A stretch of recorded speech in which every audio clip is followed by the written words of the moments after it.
Criminals using Nnamdi Kanu's detention as a tool for their activities in Southeast, Victor Ome, of course, which the federal government is aware of.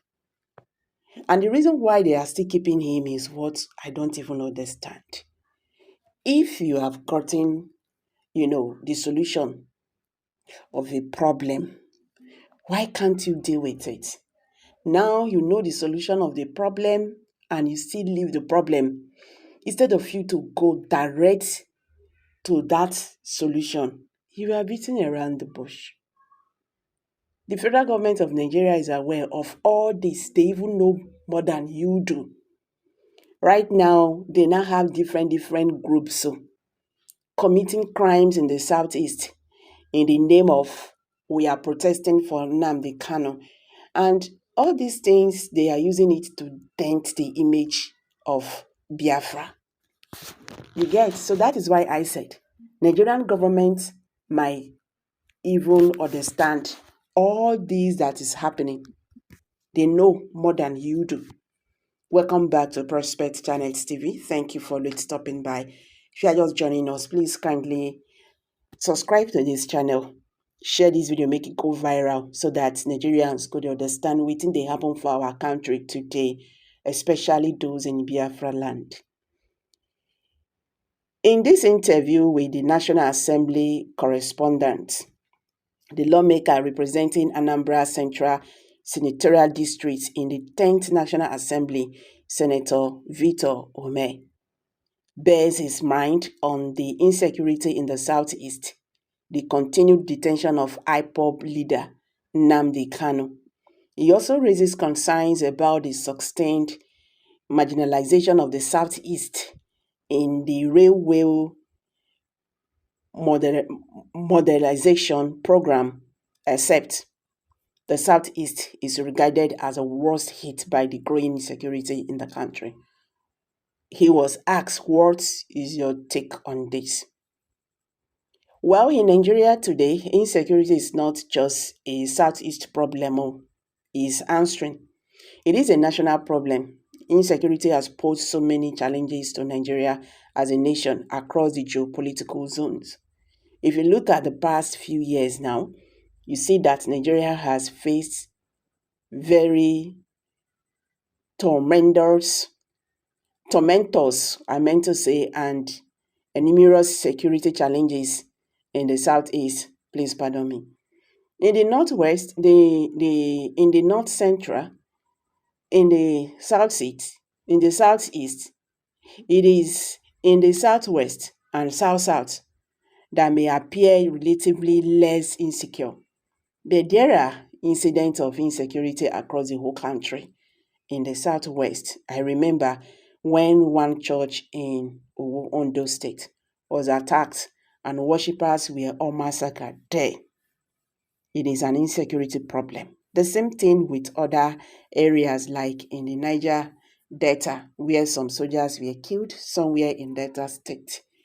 The southeast you asked about has faced resurgent security problems when Nnamdi Kanu was arrested and taken into custody by the Department of State Security Service.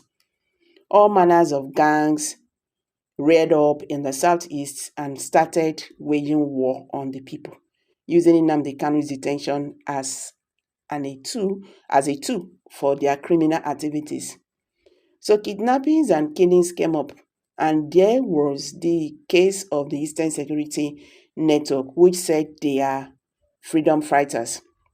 In the northeast, Boko Haram has stepped up its activities. In the northwest, a group identified as La Kurua terrorists came up and started doing what the ISWAP, ISAP, the West African province, and the Boko Haram group were doing in the northeast.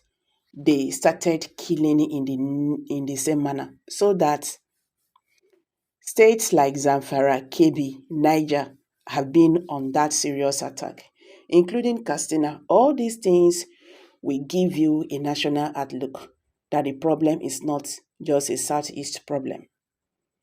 It is a nationwide problem. So We in the National Assembly received this report from representatives of the people. The president and his security team have been working so hard. I must give them credit, trying to lower the tensions and then try to secure relative peace. However, the spread of insecurity has worsened the economic activities in the country. Agricultural activities has come to a stop in the most northern part of the Nigeria, and the country faced very acute food security problems. So through our appropriations, like in 2024, we appreciated so much money. Even in 2023, through our supplementary appropriations, we increased the budgets of the armed forces to help us combat this wave of insecurity across Nigeria. We did the same in 2024, but this year alone, the budget allocation for the armed forces rose to 4.9 trillion. It goes to show you the amount of seriousness we attach to the security of lives and property in Nigeria. Apart from that, we have just gone through the round of budget difference for the ministers and the agencies under them, and we have come to the same conclusion. But even as 4.9 trillion, our security people need to be funded more than 4.9 trillion, because security is everything. Once you don't have security, nothing will take place, including investment, attractions of foreign investment, and even for us locally to be able to appreciate and be productive as to contribute to the gross domestic product of Nigeria will be a mirage. People will not go to farm. People will be so unsafe. Movements are restricted. So guys, he keep on all over and again. He said, coming to the southeast, we have a peculiar situation where Nnamdi Kanu, the leader of the IPOB, indigenous people of Biafra, has remained in detention. And people who killed people in the southeast always say that Nnamdi Kanu must be released. It got to a point where the senators from the southeast gathered themselves under our chairman, the Southeast Senators Caucus, Senator Naya Abaribe. We all went to see the Attorney General and the Minister of Justice, Chief Lateef Febemi. We met with him in the office and then sought an audience with him with a prepared text and asked him to help us get Nnamdi Kanu released from detention. Since the courts have pronounced that he should be released from the High Court and Court of Appeal until they got to the Supreme Court, where the Supreme Court now ordered retrial and things like that. If they had released him then, it would have isolated the criminals in the southeast. Nobody would be saying that they are killing because they are freedom fighters or whatever because of the continued detention of Nnamdi Kanu.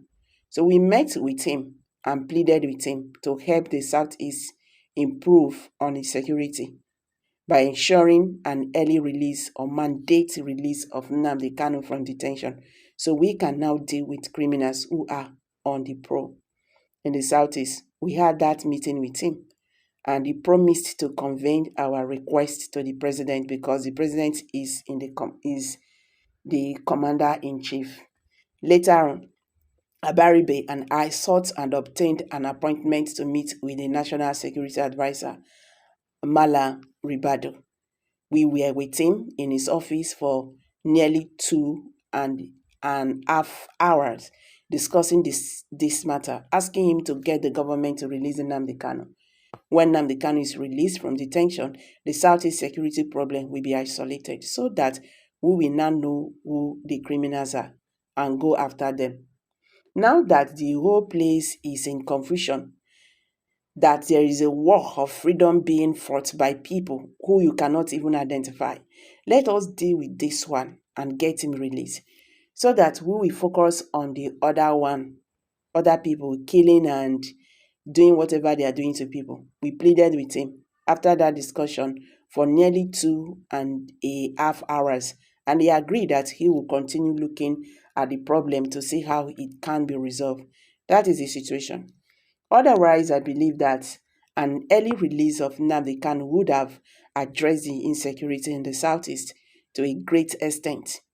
It may not eliminate it finally, but it will help a great deal so that everybody will become in a neighborhood security watch agent.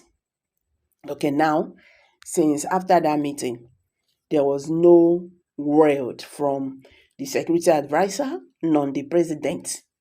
So what's up? That is the question. So guys, I'm dropping it here. Kindly drop your comment below the comment section. Please don't forget to give us a thumbs up. Share this video, make it go viral. Let Nigerians understand what is happening today in the Nigerian political landscape. Thank you and bye for now.